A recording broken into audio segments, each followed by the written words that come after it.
نبيه وعلى آله وأصحابه أجمعين.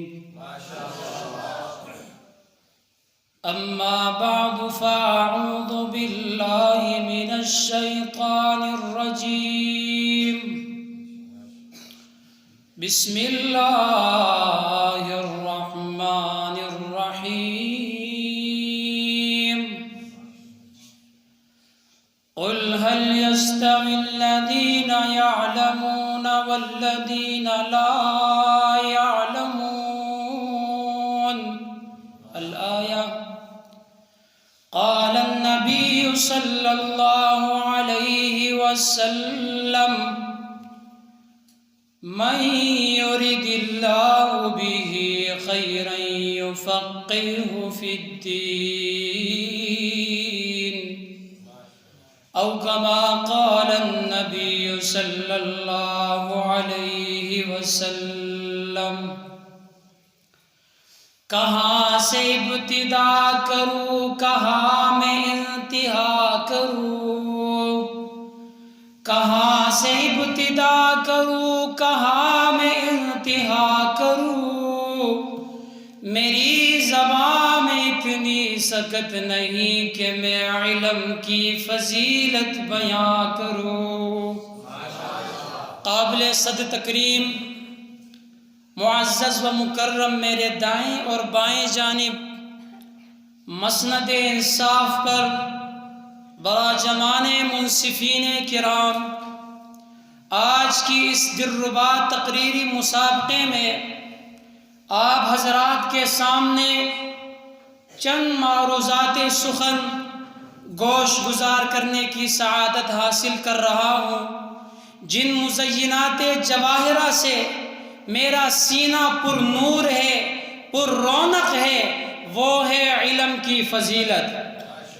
عزیزان من، یہ بات اظہر من الشمس ہے کہ عالم اور جاہل کے درمیان مقابلہ کرانا یہ سراسر زیادتی ہے، کیونکہ رب کا قرآن برملا اعلان کرتے ہوئے صدا پکار اٹھتا ہے کہ قُلْ هَلْ يَسْتَوِي الَّذِينَ يَعْلَمُونَ وَالَّذِينَ لَا يَعْلَمُونَ. اس آیت میں سوال استفہام ہے. اللہ تعالیٰ سوال کر رہے ہیں دو طبقوں کے بارے میں کہ پہلا طبقہ ہے علم والے اور دوسرے جاہل، اور ان دونوں کے درمیان سوال ہو رہا ہے. اللہ تعالیٰ بتانا چاہتے کہ بتاؤ تم یہ دو طبقے آپس میں برابر ہو سکتے ہیں یا نہیں؟ تو جواب کس میں ہوگا؟ نفی میں ہوگا کہ یہ دو طبقے آپس میں برابر نہیں ہو سکتے.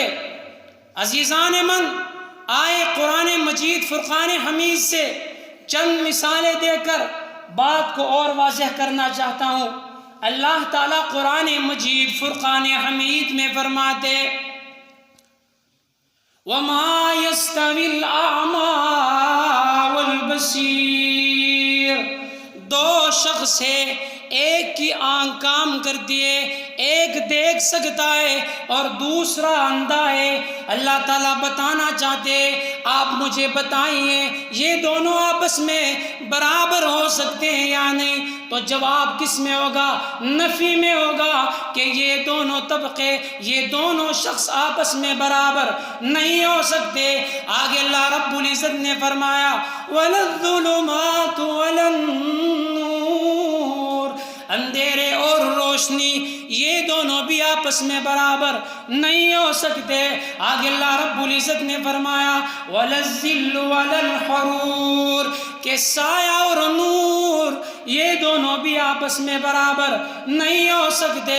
پھر آگے اللہ رب العزت نے فرمایا: وَمَا يَسْتَوِي الْأَحْيَاءُ وَلَا الْأَمْوَاتُ. اللہ رب العزت نے فرمایا، سن لو توحیدیو، رب کا قرآن کہتا ہے کہ زندہ اور مردہ آپس میں برابر نہیں ہو سکتے. تو پھر مجھے کہنے دیجئے: قُلْ هَلْ يَسْتَوِي الَّذِينَ يَعْلَمُونَ وَالَّذِينَ لَا يَعْلَمُونَ. تو پھر عالم اور جاہل یہ دونوں آپس میں کس طرح برابر ہو سکتے ہیں؟ یہ دونوں بھی آپس میں برابر نہیں ہو سکتے۔ عزیزان من، اس آیت کے بارے میں تفسیر قرطبی والا کہتا ہے کہ اللہ تعالیٰ نے ایک شخص کو علم دی، علم دینے کے باوجود اس کو فقاہت دی، سمجھ دی، پھر بھی اس پر عمل نہ کرے تو صاحب قرطبی والا کہتا ہے کہ وہ شخص گویا کہ جاہل ہے۔ عزیزان محترم، اسی طرح میں قرآن مجید فرقان حمید کی فرق گردانی کرتا ہوں تو کہیں پہ رب کا قرآن کہتا ہے رب زدنی علما۔ حضرت عبداللہ بن مسعود رضی اللہ تعالیٰ عنہ جب بھی آیت تلاوت کرتے تو یہ دعا پڑھتے اللہم رب زدنی علما و ایمانا و یقینا، اللہ میرے علم میں، میرے ایمان میں، میرے ایمان میں اضافہ فرما دیجئے۔ تو حضرت علی رضی اللہ تعالیٰ عنہ نے کیا خوب کہا ہے، رضینا قسمت الجبار فینا، رضینا قسمت الجبار فینا، لنا علم وللجہال مال، فإن المال يفنى عن قریب وإن